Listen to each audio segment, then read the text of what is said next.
Eu quero falar hoje sobre qual a relação correta entre a igreja e a política. E nas outras duas quintas eu quero falar sobre qual a relação correta entre o cristão e a política. Hoje eu quero me ater à igreja, a essa instituição maravilhosa que eu e você fazemos parte, à luz da palavra de Deus. Então vamos lá. Mateus capítulo 22, a partir do versículo de número 15. Mateus 22, 15. Isso vai ser apenas um pano de fundo para alguns slides que eu separei para vocês. Diz assim a palavra de Deus: então, retirando-se os fariseus, consultaram entre si como os surpreenderiam em alguma palavra. Guarde uma coisa, Jesus estava na última semana da sua vida terrena.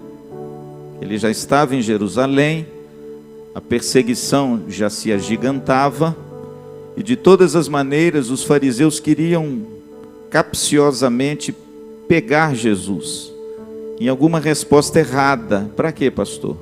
Para ter com o que o acusar, o prender e o matar. Então veja que tudo foi armado de forma capciosa para colocar Jesus numa saia justa, para que ele pudesse dar uma resposta errada, e com essa resposta errada eles terem com o que lançar a mão dele e o prender. É dentro desse conceito que está essa narração.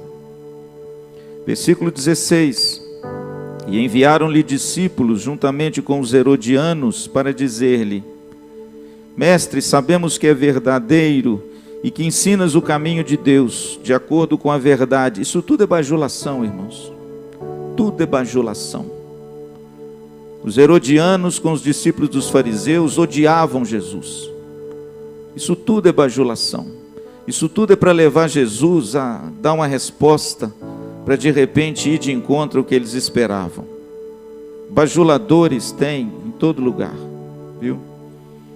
Mestre, sabemos que és verdadeiro e que ensinas o caminho de Deus de acordo com a verdade, sem te importares com quem quer que seja, porque não olhas a aparência dos homens. Eles estavam dizendo a verdade sobre Jesus? Estavam, mas não era a verdade de Jesus para eles, entende?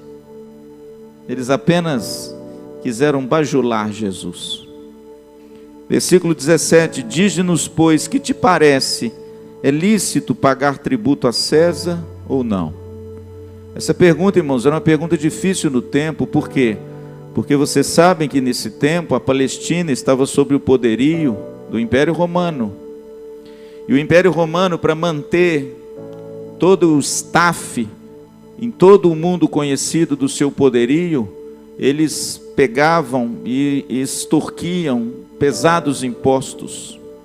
E as pessoas sofriam debaixo de um tacão muito grande, porque eles tinham que manter um exército poderoso, tinham que manter as fronteiras, as estradas, e todo o poderio que os césares imperiais da época exigiam. É só você ir até hoje em Roma, que você vai ver a riqueza e a grandeza e a opulência do Império Romano do passado.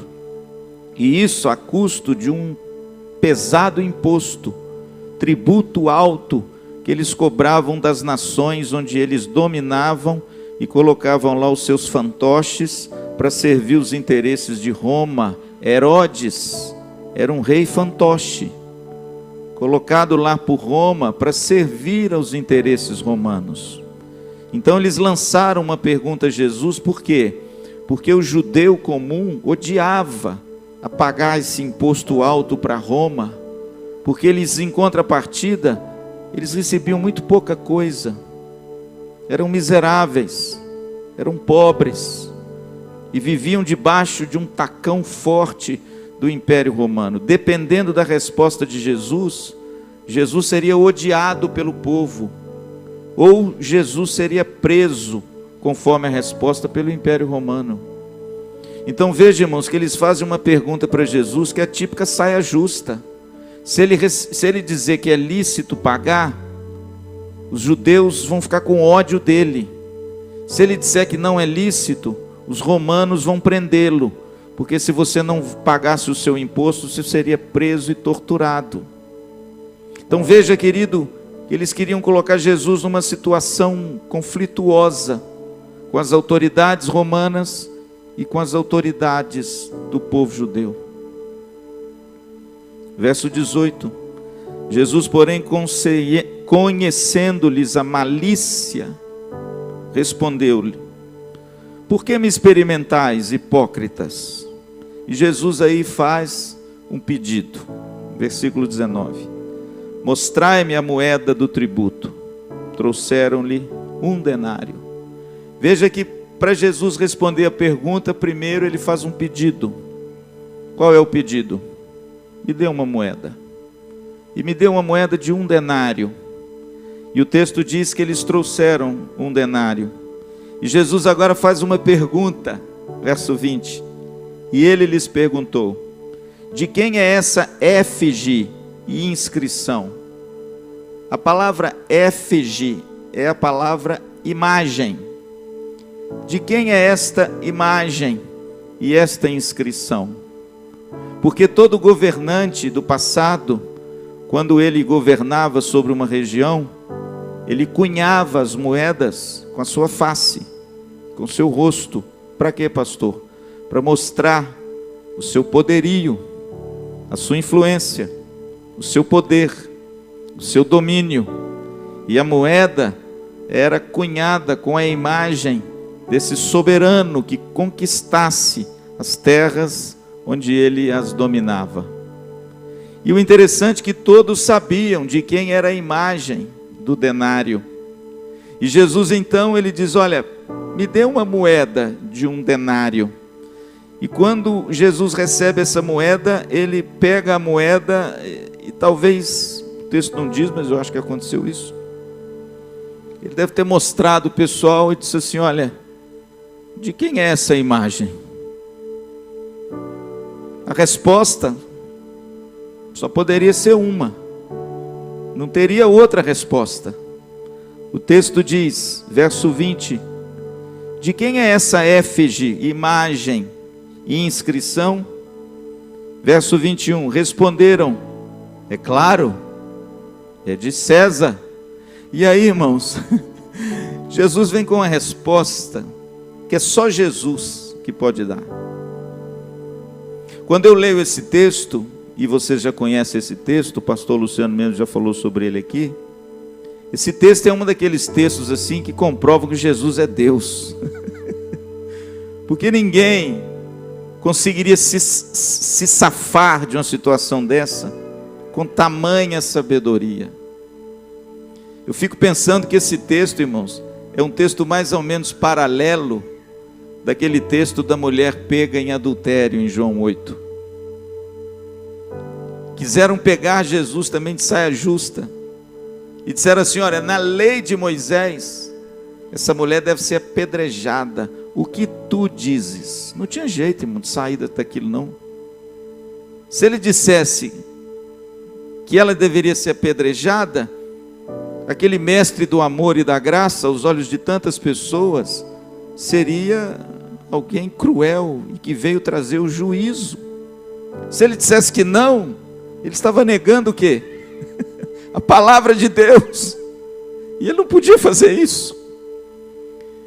E a resposta de Jesus lá, irmãos, é muito parecido com a resposta de Jesus aqui. Não tem jeito de um homem tão limitado quanto eu e você conseguirmos extrair uma coisa tão bela, tão sublime, tão verdadeira, e ao mesmo tempo confrontar os dois lados e colocar emudecido todo o auditório. Lá em João 8, você sabe qual foi a resposta: aquele que não tem pecado, atire a primeira pedra. Ó, calou todo mundo. E a Bíblia diz que todos, começando pelos mais velhos, começaram a se afastar. Aqui, irmãos, foi a mesma coisa. Quando colocam Jesus numa saia justa, perguntando se é lícito pagar tributo, Jesus mostra a moeda e diz assim: de quem é essa moeda? E eles, lógico, é de César. Aí, irmão, Jesus dá uma resposta desconcertante. Ele diz assim: ah, é? É de César? Então tá bom. Então dai a César o que é de César, mas dai a Deus o que é de Deus. Duas coisas interessantes nesse texto, antes da gente falar um pouco sobre qual é a relação correta, pelo menos à luz da Bíblia, entre a igreja e a política, o governo civil, entre a igreja e o Estado. Primeiro, quando Jesus disse assim: dai, pois, a César o que é de César, a palavra dai no grego não é uma palavra ofereça, não é uma palavra dê, no sentido de você apenas entregar. O sentido da palavra no original, você que nos ouve nas redes sociais, significa pague de volta. Entende? Dê de volta. Na realidade, o que Jesus tinha em mente é o seguinte: existe algo em César que nós precisamos devolver a ele. É por isso que a moeda tem a imagem dele. Porque se tem a imagem dele, existe algo que é devido a ele. E nós temos que cumprir isso que é devido, devolvendo a César o que é de César. Mas ao mesmo tempo Jesus diz: olha, mas vocês também deem a Deus o que é de Deus. Devolvam a Deus o que pertence a Ele. Por quê? Porque vocês também são imagem de Deus. E existe no ser humano algo que é devido a quem? A Deus. Por quê? Porque se na imagem, se na moeda tem a imagem de César, e algo é devido a César, preste atenção nisso. Você é a imagem de Deus. E da mesma forma, você é devedor a Ele. Olha que coisa linda. E Jesus então, irmãos, Ele institui aqui dois princípios maravilhosos, que foram os princípios que nortearam a Reforma Protestante. E o interessante é que esses princípios da Reforma Protestante, eles não começaram com Calvino e Lutero. Embora Calvino e Lutero ensinassem, escrevessem e colocaram esses princípios na pena de todos os dois. Mas esse princípio que Jesus ensina aqui, ele já foi percebido lá atrás, em Agostinho. O bispo lá de Hipona, já no século V, já escreveu sobre eles, quando ele escreveu a obra Cidade de Deus. E a tese de Agostinho, que foi defendida por Calvino e também por Lutero, é a teoria das duas esferas. E na teologia ganhou esse nome. Esse nome foi defendido, essa teologia foi defendida por Calvino e por Lutero, a partir desse texto de Jesus e a partir de outros textos que nós veremos nas outras quintas-feiras. Pastor, o que essa resposta de Jesus nos ensina com respeito às duas esferas? Primeiro, Jesus reconheceu que havia duas esferas de domínio e de governo. A esfera de domínio e governo de César. Por quê? Porque ele diz: dai a César o que é de César. Entende? É lícito algo pertencer a César, porque tem a imagem dele. Então Jesus, irmãos, em primeiro lugar, ele está dizendo para mim e para você que existe uma esfera de poder e governo civil que é perfeitamente lícito e que nós também devemos a eles o que é devido a eles. Essa é a primeira esfera. É a esfera do governo civil, é a esfera do Estado, com seus atributos e atribuições que lhe cabem.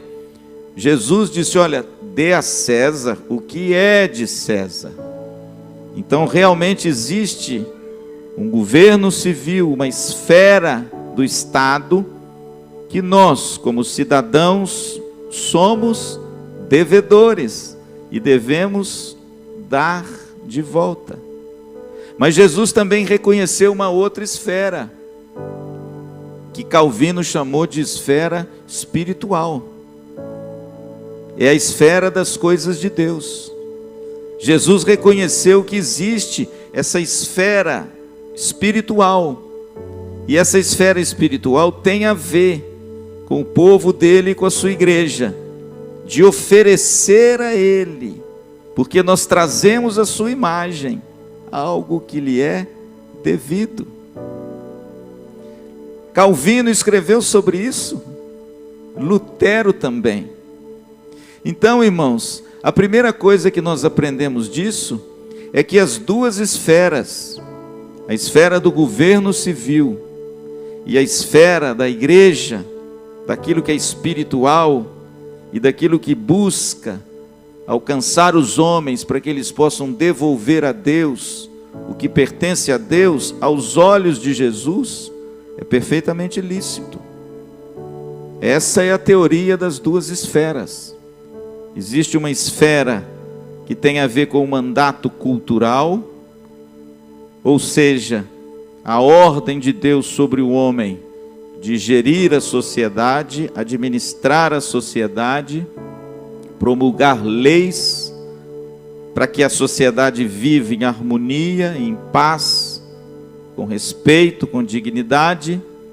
E existe a esfera espiritual, onde o homem agora se volta a Deus e devolve para Deus o que lhe é devido, porque ele é a imagem de Deus. Então, irmãos, a teoria das duas esferas ensinadas pelos reformadores foram retiradas dessa resposta de Jesus. Então Jesus disse que é perfeitamente lícito a gente, ter essas duas esferas. Pastor, qual a esfera da igreja? É claro que a priori a esfera da igreja é a esfera espiritual. A nossa missão e as nossas atribuições dizem respeito à segunda esfera, dar a Deus, devolver a Deus aquilo que pertence a Ele. Pastor, o que a gente oferece a Deus? Você acabou de fazer um negócio aí, que Deus exige que os seus o devolvam. O quê? O louvor, a adoração. Você, quando traz o seu dízimo na sua igreja, você está devolvendo alguma coisa que Deus te pede. O dízimo, a oferta, está vendo? Quando você prega o evangelho, você está devolvendo alguma coisa para Deus. Por quê? Porque Ele exige isso de nós, pregar o evangelho. Quando você perdoa uma injúria, você está devolvendo alguma coisa para Deus. Por quê? Porque o perdão faz parte do reino de Deus. Quando você age com justiça, você está devolvendo a Deus aquilo que pertence a Ele. Por quê? Porque o reino de Deus é justiça.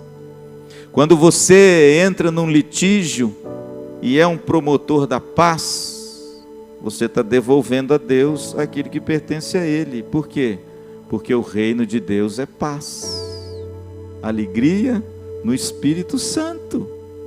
Então, irmãos, veja que a igreja, ela está inserida nessa esfera, essa esfera espiritual. Portanto, nós temos que tomar cuidado. Por quê?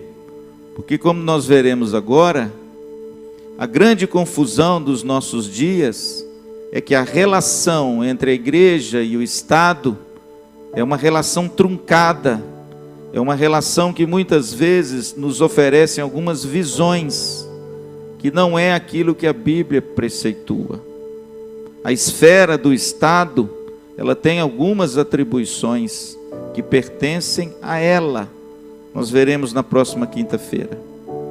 Mas a esfera do reino de Deus, da igreja e das coisas de Deus, possuem outras atribuições que dizem respeito a elas. Confundir essas atribuições significa uma entrar na esfera da outra. É a igreja querendo entrar na esfera de César, ou César querendo entrar na esfera da igreja. As duas esferas são lícitas, mas nós temos que tomar muito cuidado para a gente não interferir em uma ou a outra não interferir na nossa, mas ter um convívio, uma colaboração entre as duas esferas, para que Cristo seja glorificado e a gente tenha uma vida mansa, feliz e tranquila na terra. Amém? Então, irmãos, eu quero hoje mostrar rapidamente quais são essas visões que hoje a gente vê muito nas redes sociais e muito também na fala de muitos políticos e de muitos pastores, que na minha opinião, extraído da Bíblia, eu vejo que o problema é que essas duas esferas ficam uma tentando entrar dentro da outra, e aí causa um desconforto nas duas, porque não é atribuição da igreja entrar na esfera de César, do governo civil e do Estado. Preste atenção, da igreja, tá bom? É preciso a gente diferenciar forma de governo de sistema de governo. Isso só para vocês terem uma ideia. Existem basicamente hoje duas formas de governo. Quais são? Está ali, a república e a monarquia. É claro que o Brasil é uma república, mas nós temos países hoje no mundo que são uma monarquia. E existem países que são uma monarquia junto com república. Mas é preciso entender que existe uma forma de governo, e a nossa forma de governo, deixa eu me ater ao Brasil, é a forma república. E na forma de governo de república, nós podemos ter o sistema de governo presidencial, que está ali, e nesse sistema de governo o regime é a democracia. Porque no sistema de monarquia, normalmente, o regime de governo é totalitário, porque quem manda é o monarca, e o sistema de governo é o governo parlamentar. Uma das nações onde nós temos esse tipo de governo é a Inglaterra. A rainha da Inglaterra morreu esses dias. O seu filho Charles ascendeu ao trono no lugar dela. Mas a Inglaterra votou há pouco tempo, num parlamento democrático, o primeiro-ministro. Então veja bem, que a forma de governo é monarquia, mas o sistema de governo é parlamentar. Como o nosso país é uma república, o nosso sistema de governo é um sistema de governo presidencialista. Nós temos um presidente e o nosso regime é a democracia. É por isso que nós temos no Brasil os três poderes: executivo, legislativo e judiciário, porque o regime nosso é democrático. Pastor, eu posso ter uma república presidencialista totalitária? Eu posso. Como? Se nessa república presidencialista os partidos são extinguidos e apenas um governa com mão de ferro. Ele é o presidente eterno da nação. Existem muitos países no mundo desse jeito. Se você der uma passeada, por exemplo, em alguns países da África, vocês vão ver que eles dizem que é uma república, que o sistema é presidencialista, mas não tem nenhum partido e não tem nenhum tipo de democracia dividida em poder. O sujeito manda e desmanda do jeito que ele quer. Pastor, a democracia pode descambar para o totalitarismo? Claro que pode. Me dá um exemplo, pastor. A Alemanha. Quando Hitler ascendeu ao trono, falei aqui domingo passado, Hitler foi eleito democraticamente como premier da Alemanha, como até hoje é eleito. Só que quando ele ascendeu ao trono, ele mostrou as garras. O sistema que elegeu Hitler que era uma república, se tornou no sistema totalitário. Por quê? Porque ele cancelou todos os outros poderes e ele começou a reinar com mão de ferro, só ele. Quem dava as ordens era ele. Quem fazia as leis era ele. Quem fiscalizava era ele, ou pelo menos o seu único partido, o Partido Socialista da Alemanha, o nazismo, né? Então, irmãos, a democracia, ela pode se tornar num sistema totalitário? Pode. Pode. Se as Forças Armadas fecharem o Congresso, fecharem os outros governos, o judiciário e o legislativo, o presidente de uma república pode se tornar um presidente totalitário. E isso acontece, e tem acontecido em muitas nações. E eu digo, irmãos, que isso é extremamente perigoso. Sabe por quê? Porque quando uma pessoa governa com poder absoluto, ela é passível de errar muito mais do que quando esses poderes são divididos e fiscalizados uns aos outros. Eu coloquei aqui no slide, mais ou menos, o que acontece no sistema democrático. A participação popular nas escolhas dos cargos e o autocrático, não participação popular.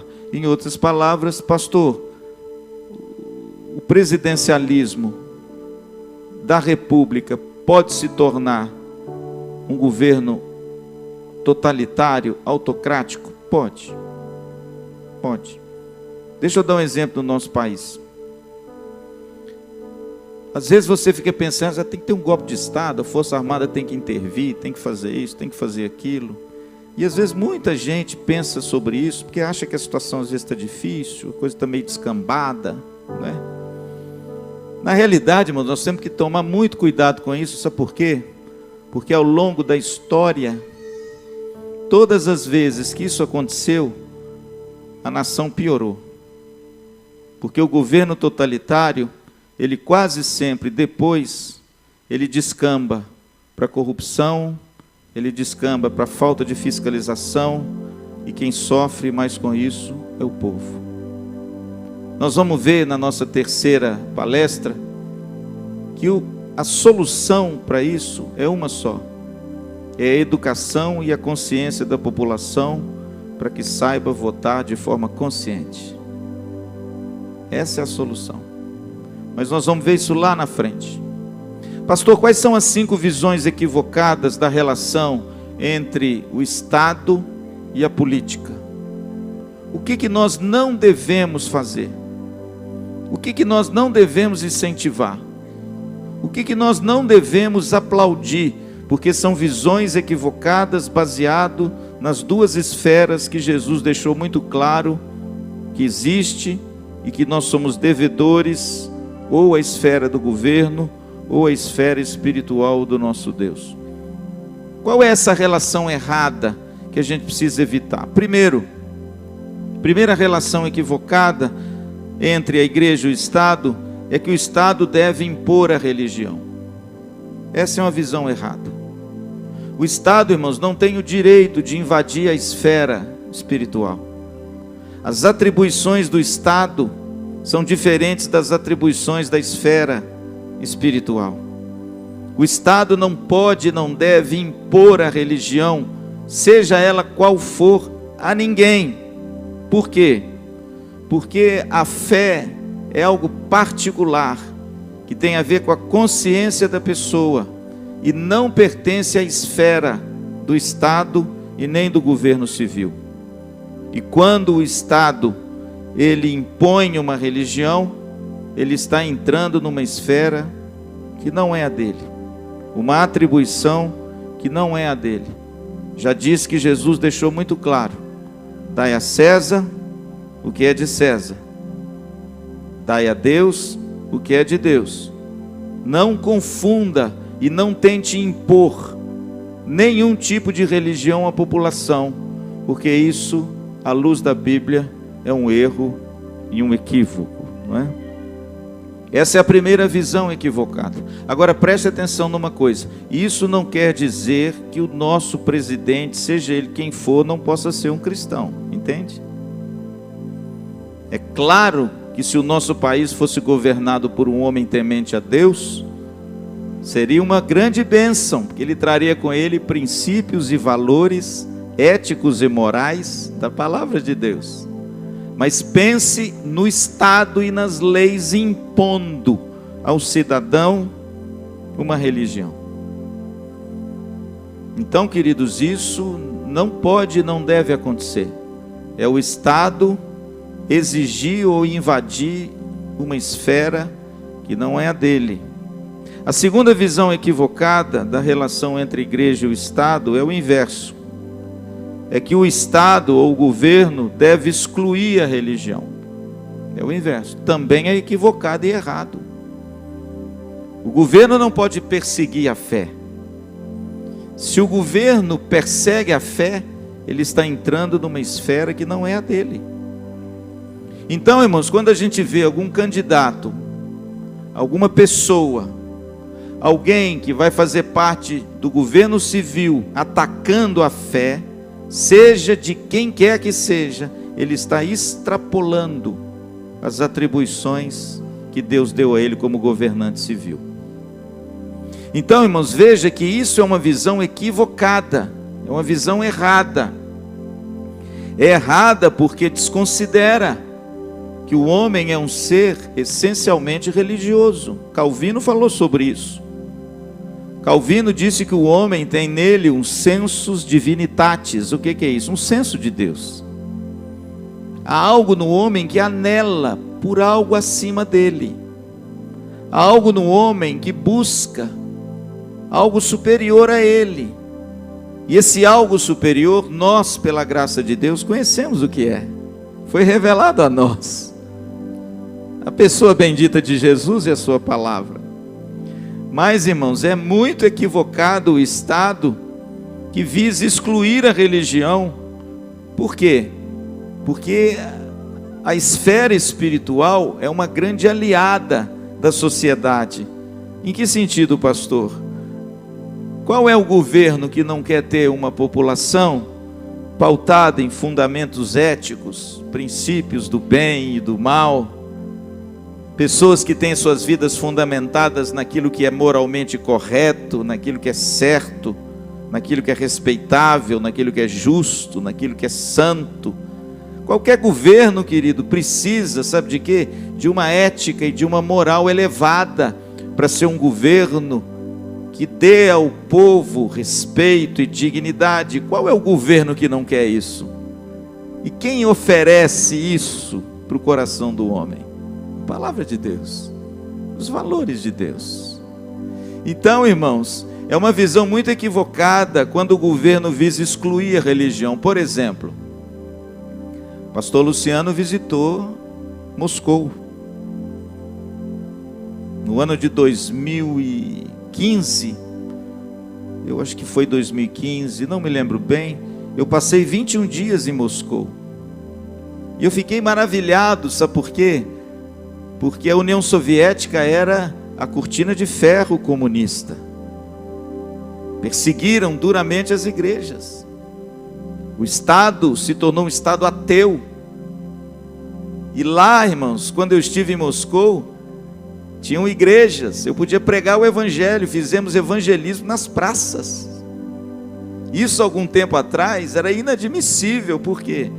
Porque o comunismo, na sua gênese e nos seus princípios, ele é ateu.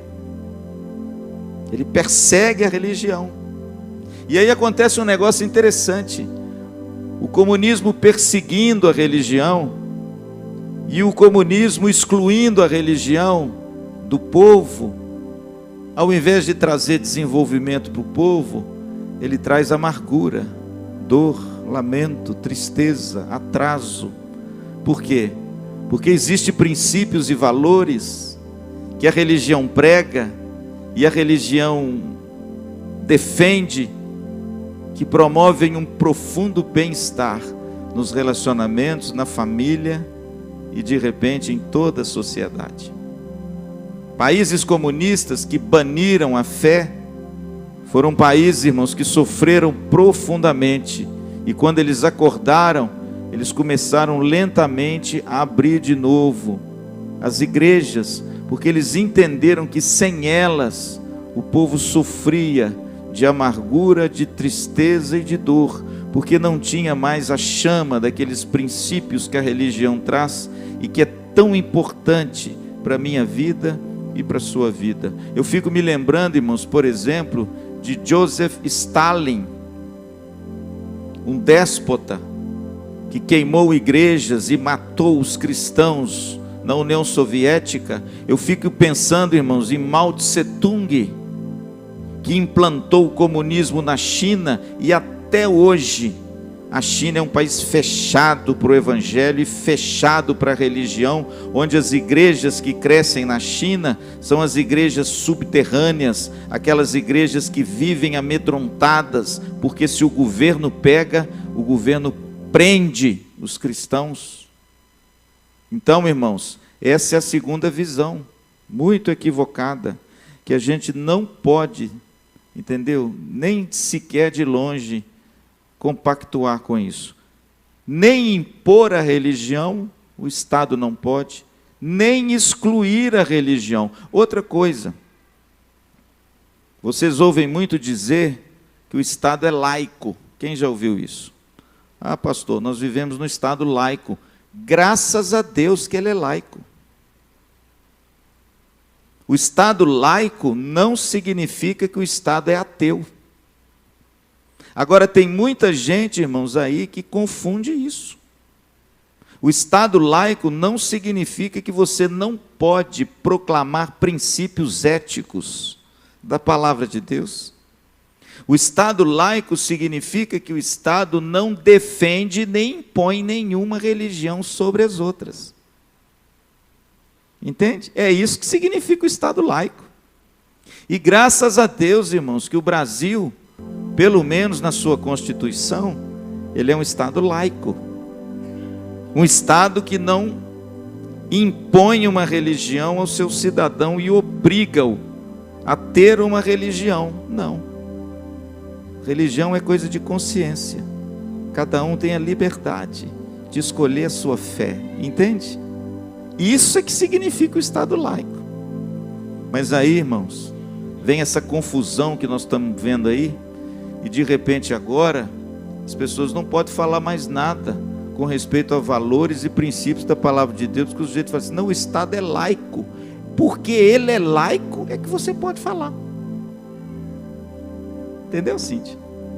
Se ele não fosse laico, aí que você não podia falar.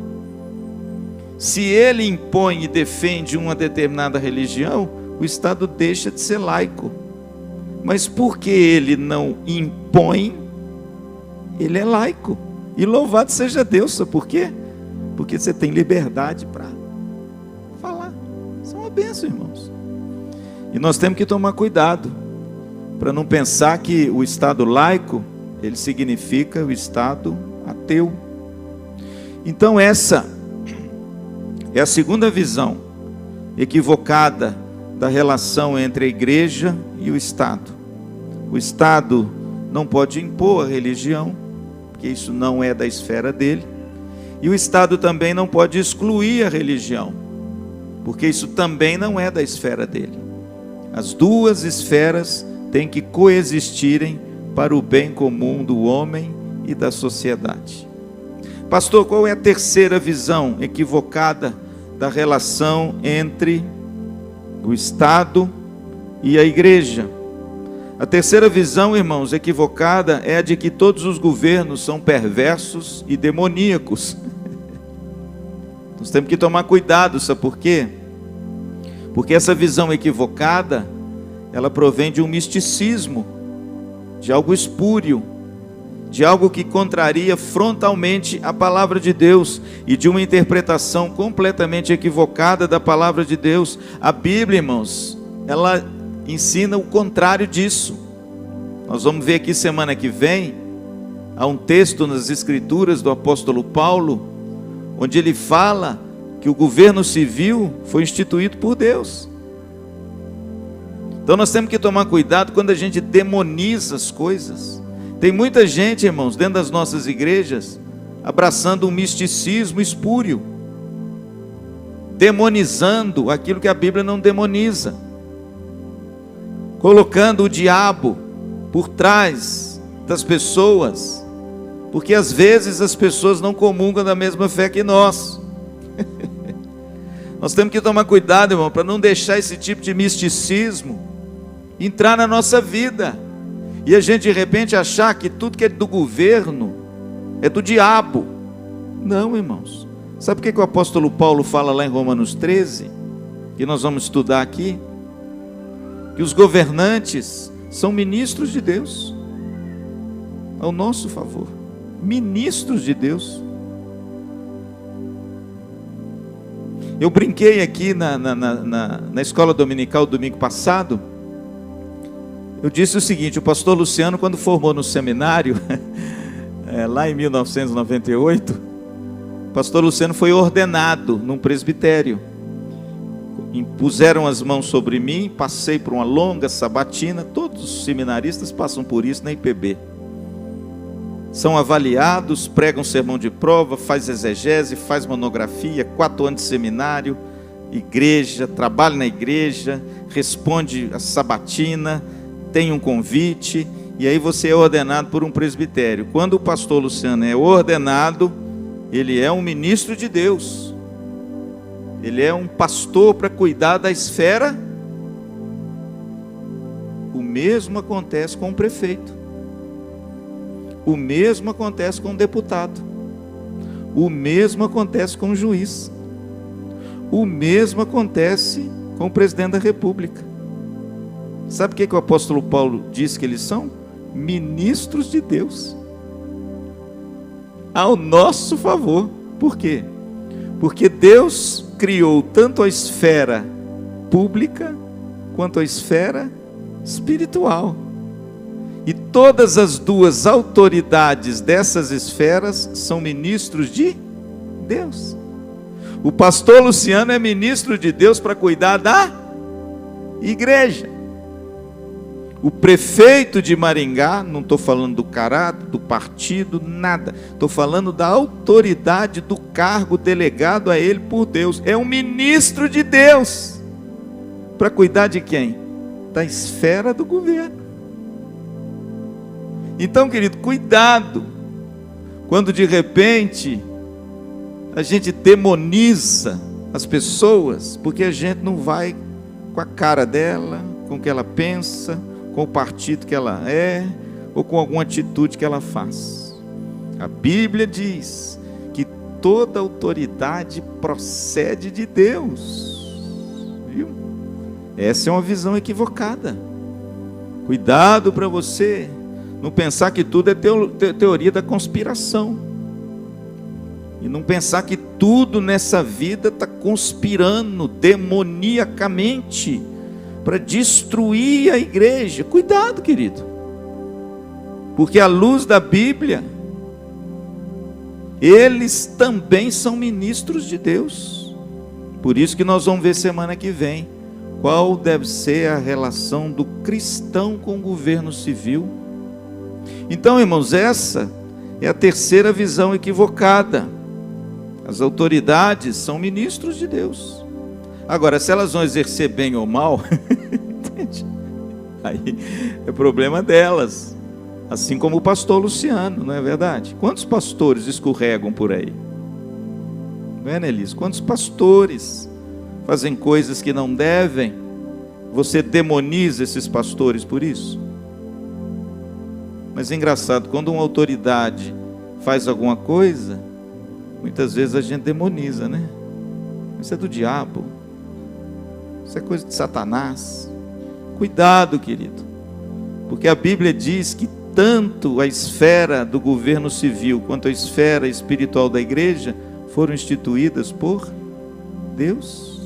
Amém? A quarta visão equivocada da relação entre a igreja e o Estado é que a igreja deve se dedicar ao evangelismo e não à política. Essa é a quarta visão e é equivocada. Pastor, peraí, agora o senhor deu um nó em mim. Não, vou desatar esse nó agora.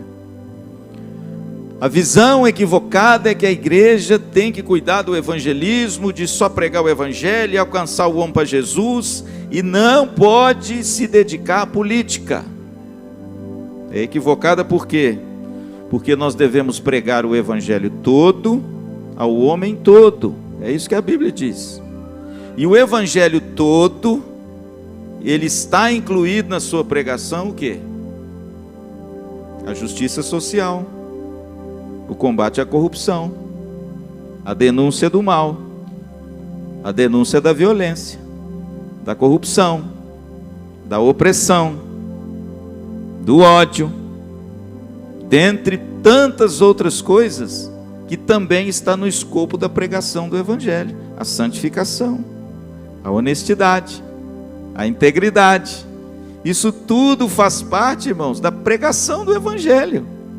Lembra lá do apóstolo João, na sua primeira carta, quando ele diz assim: o que adianta você despedir o teu irmão com fome?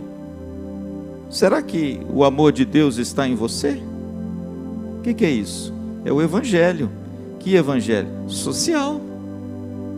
É a preocupação com o pobre, com a viúva, com o encarcerado, com o doente, com o solitário. O evangelho, irmãos, no seu escopo, ele não pode ser divorciado da política. Não que, entende, a igreja agora vai se filiar a um partido e agora vai ter representantes. Não, é porque na pregação da igreja tem elementos da política, ou seja, da comunidade, da vida em sociedade. E que a igreja precisa pregar e precisa declarar isso em alto e bom som. O interessante é que quando você lê os profetas do Velho Testamento, você vê como aqueles homens tinham uma palavra dura contra os governantes quando eles faziam coisas erradas. Eles denunciavam o mal, eles denunciavam a corrupção, eles denunciavam, irmãos, tudo aquilo que os reis faziam errado. Eles colocavam a boca no trombone e pregavam, inclusive muitos deles foram martirizados. Eu me lembro de Jeremias. Como aquele homem sofreu, irmãos, porque ele denunciou o mal, denunciou a idolatria, denunciou a corrupção, denunciou o roubo, o enriquecimento ilícito, e ele pregou com vigor o evangelho, denunciando essas coisas. É nesse sentido, irmãos, que eu estou dizendo que a igreja não pode ser um gueto que só pensa na salvação da pessoa e não denuncia os males que a gente vê ao nosso redor. Isso faz parte da política, isso faz parte da nossa responsabilidade. Veja Jesus, veja João Batista, veja como João Batista foi duro com as autoridades, raça de víboras. Quem induziu vocês a fugir da ira vindoura? Eu me lembro, a Bíblia diz que afluíam multidões para ouvir João Batista, e quando eles chegavam perto de João Batista, várias classes de pessoas perguntavam para João: João, o que nós havemos de fazer? João olhava para eles e dizia assim: aquele que tem 2 túnicas, reparta com o que não tem. O que é isso? É função da igreja. Pregar o que? A generosidade, o coração aberto, a compaixão, a misericórdia. Os soldados chegavam perto de João Batista e diziam para eles: João, o que nós devemos fazer? Qual é a resposta deles? Não use de violência, não queira mais do que você tem no seu soldo. Por quê? Porque naquele tempo o soldado gostava de ganhar uma propina. E João Batista denunciou isso, irmãos, vigorosamente. Contente-se com o que você ganha. Irmãos, o que é isso? Pregação do evangelho. Nesse aspecto, irmãos, a igreja precisa ser a voz profética. Quem se lembra de Martin Luther King? Martin Luther King foi um pastor batista. Martin Luther King foi a voz profética da igreja contra a segregação racial. Aonde? Nos Estados Unidos. Pastor, ele era de algum partido? Nenhum. Pastor, ele foi candidato a alguma coisa? Nenhum. O que ele era? Um pastor batista, que abraçou uma causa que contrariava a palavra de Deus. E ele teve a coragem de se levantar e pregar contra. Coitado, foi morto, assassinado, covardemente, na prisão. Mas louvado seja Deus, sabe por quê? Porque com a morte de Luther King, a segregação racial, pelo menos na lei dos Estados Unidos, foi decretada. E as pessoas de cor agora podiam tomar o mesmo ônibus que as de cor branca, beber no mesmo bebedor, entrar no mesmo banheiro, caminhar no mesmo lado da rua, porque no tempo dele não podia. Quem fez isso? A igreja. A pregação do evangelho. Então, irmãos, vamos tomar cuidado. A gente achar que a gente não tem nada com isso. A gente tem tudo a ver com isso. A gente precisa clamar e pregar. A gente precisa de proclamar a verdade das Escrituras. Porque se nós não pregarmos, as pedras clamarão. É nesse sentido, irmãos, que eu coloquei aí, que é uma visão equivocada. A igreja achar que a função e os atributos dela é só pregar o evangelho, apenas se dedicar ao evangelismo, né? Não. Eu lembro de uma frase de Martin Luther King, quando ele foi convidado para participar de um partido político, assim como tantos outros pregadores famosos, inclusive Charles Spurgeon foi convidado também na Inglaterra para participar da Câmara dos Lords na Inglaterra, e ele deu uma resposta muito bonita quando ele foi convidado a participar do governo civil, da política. Martin Luther King também. Quando eles viram que aquele homem pregava com amor e compaixão e que as pessoas ficavam fascinadas pela sua pregação, é claro que aqueles que eram do governo civil quiseram trazer Luther King para dentro dos seus partidos. Mas Luther King nunca se rendeu a isso, irmãos. Por quê? Porque ele disse uma frase muito bonita. Ele disse o seguinte: olha, a igreja não pode ser a ferramenta do Estado. A gente viu, irmãos, muitas denominações brasileiras, e aqui eu faço um parênteses, você que está me ouvindo nas redes sociais deve conhecer bem, muitas denominações brasileiras capitularam, porque denominações inteiras entraram na política colocando seus representantes em vários cargos no Brasil. Serviu para quê? Para vergonha. Não vou nem citar aqui, porque você mesmo sabe algumas delas. Você mesmo sabe que alguns homens ganharam projeção nacional, bispos e pastores, para quê? Para entrar na política, nos altos cargos da política. A maioria ou estão presos ou foram caçados. E aí a gente tem que se lembrar, irmãos, daquilo que Luther King disse quando ele mesmo foi convidado para participar da política. Ele disse assim: olha, a igreja não pode ser a ferramenta do Estado, porque é pegar a atribuição de uma coisa e colocar numa outra coisa. Mas a igreja sempre deve ser a sua consciência. A consciência do Estado é a voz profética da igreja, amém? Por isso que você e eu, irmãos, não podemos, não devemos calar diante da injustiça, da opressão, da mentira e da corrupção. É a igreja que tem a voz profética de dizer para os governantes, para os ministros de Deus que cuidam da polis, quando eles de repente deslizam para o outro lado. Quando eles saem fora do escopo pelo qual eles foram chamados, a igreja precisa ter essa voz profética, que ela sempre teve ao longo da história. E muitas vezes hoje a gente se cala. Em último lugar, pastor, qual é a quinta e última visão equivocada entre a igreja e o Estado? É que a igreja, a quinta e última, é que a igreja deve se dedicar à política e não ao evangelismo. É claro que essa aí eu já até falei, né? A igreja, ela é a partidária. A igreja não tem partido, né?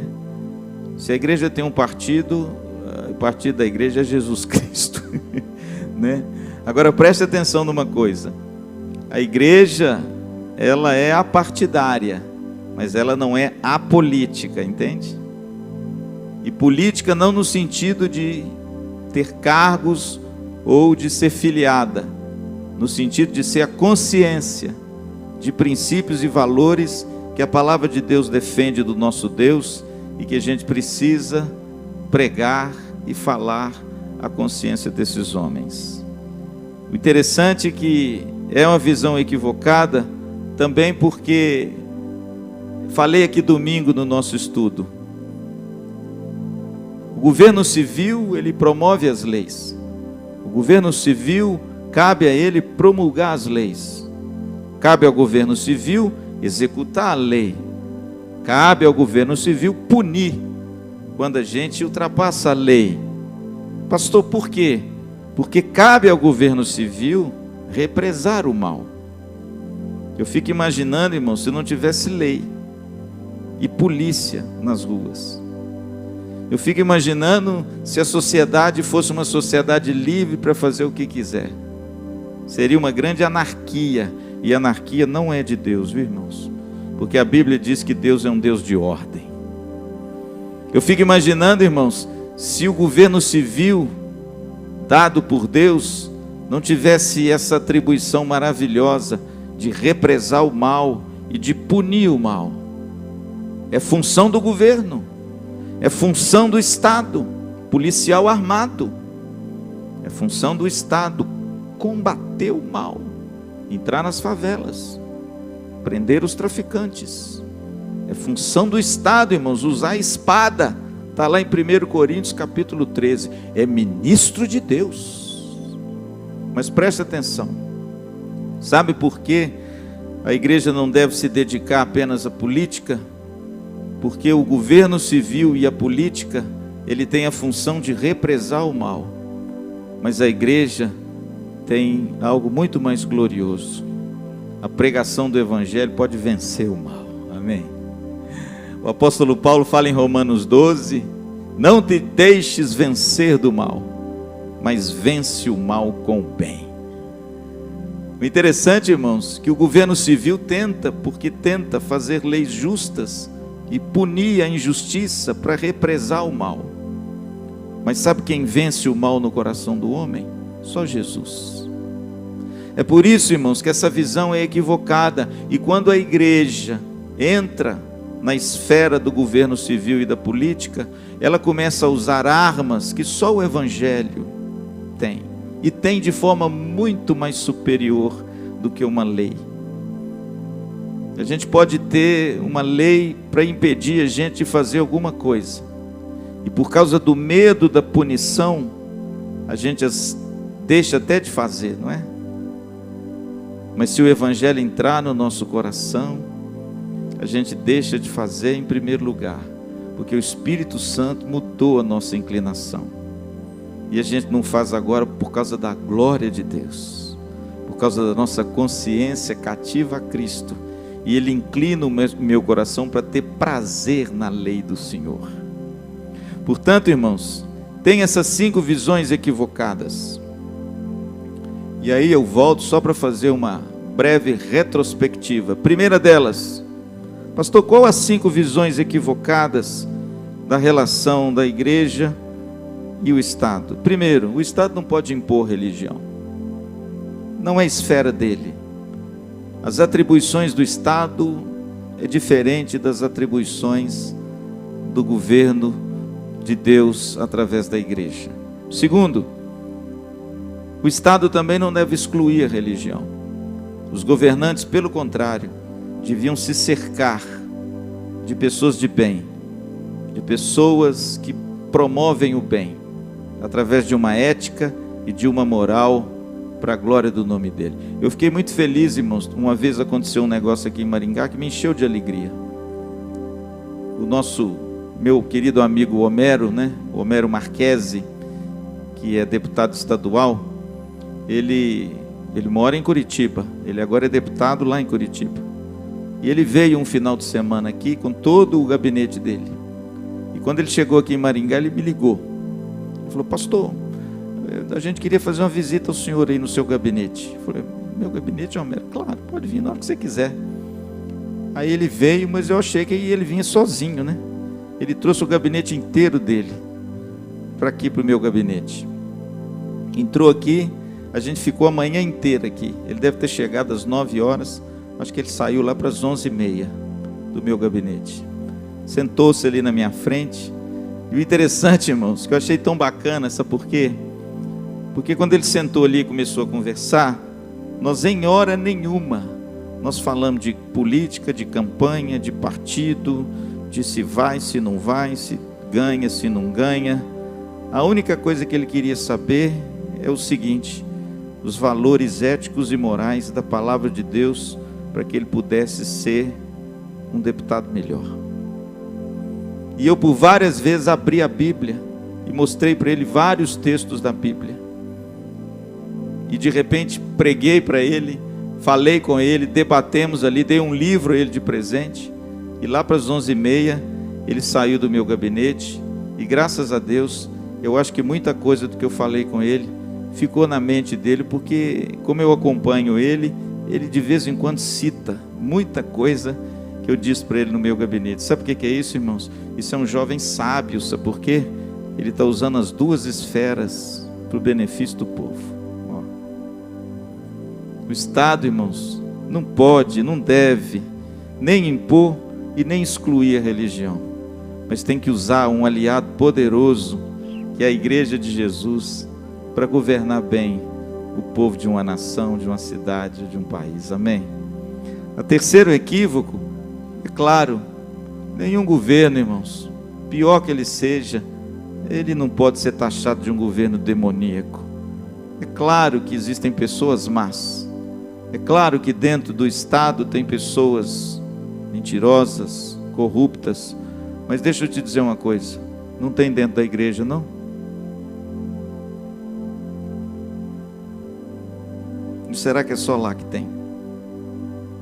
Então, irmãos, cuidado quanto a esse negócio de teologia, de teoria de conspiração, que acha que tudo é do diabo, porque a Bíblia diz que as autoridades foram constituídas por Deus e são ministros de Deus ao nosso favor.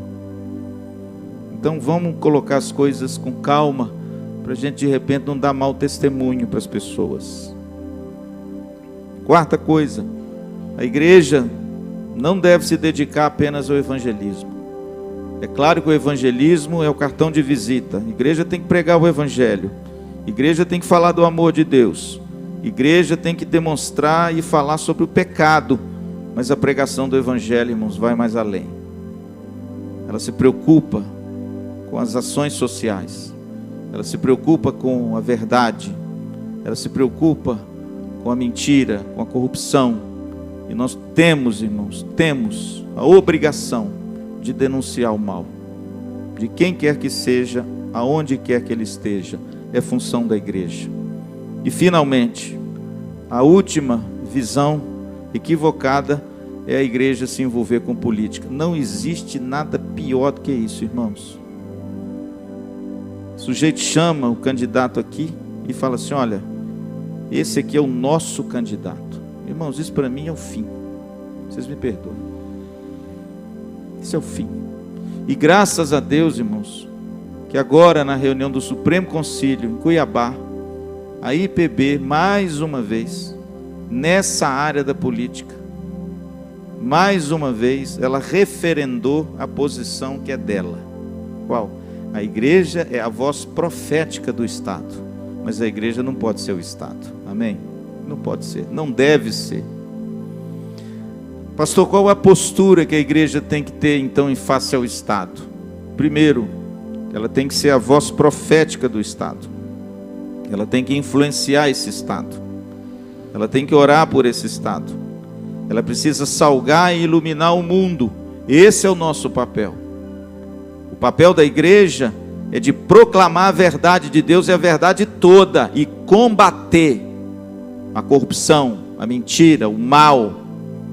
Essa é a função da igreja. A função da igreja é ser aquela voz profética para trazer paz, perdão, reconciliação, misericórdia e graça entre os homens. Pastor, até onde a igreja como instituição pode ir com relação ao Estado? A igreja tem a obrigação de orar pelos governantes. como a gente que é pastor da igreja presbiteriana faz. Por exemplo, no congresso de mulheres que teve aqui, estava aqui uma candidata a deputado federal, que é uma irmã nossa em Cristo, é uma policial militar de Maringá e é uma campeã mundial de jiu-jitsu. Cuidado com ela, hein? E ela estava aqui. Ah, pastor, apareceu porque queria voto. Não tem problema. A motivação do coração dela, eu não sou Deus, eu não sou juiz. Mas uma coisa eu sei, ela é uma moça crente. Ela é uma moça que eu conheço. Ela é uma moça que está pleiteando um cargo dentro do governo civil. E a igreja precisa orar pelas autoridades. Então o que a gente faz? Traz ela aqui, apresenta ela para a igreja e ora por ela. Agora vamos tomar cuidado, irmãos, com essas denominações que estão aí dentro do poder político e governo civil, como se a denominação e o partido fosse a mesma coisa. Você sabe de quem que eu estou falando? O nosso partido, o partido da igreja é o tal. Irmãos, acabou. Confundiu tudo. A igreja não pode ser confundida com política. Ela é livre para proclamar o evangelho de Jesus. Mas a gente pode orar. A gente pode apresentar as pessoas. A gente tem um dever de fazer isso. Mas o seu voto, sabe, depende de quê? Da sua. Você vote segundo a sua consciência, dentro dos princípios que você ama e defende da fé cristã. Se tiver de acordo, e se você achar que é isso, fique à vontade. Não vou ficar com raiva de você se você votar no Ciro, naquela moça que eu não sei o nome dela, na Tebet, no Bolsonaro, no Macaco Tião, no Leão Mico Dourado.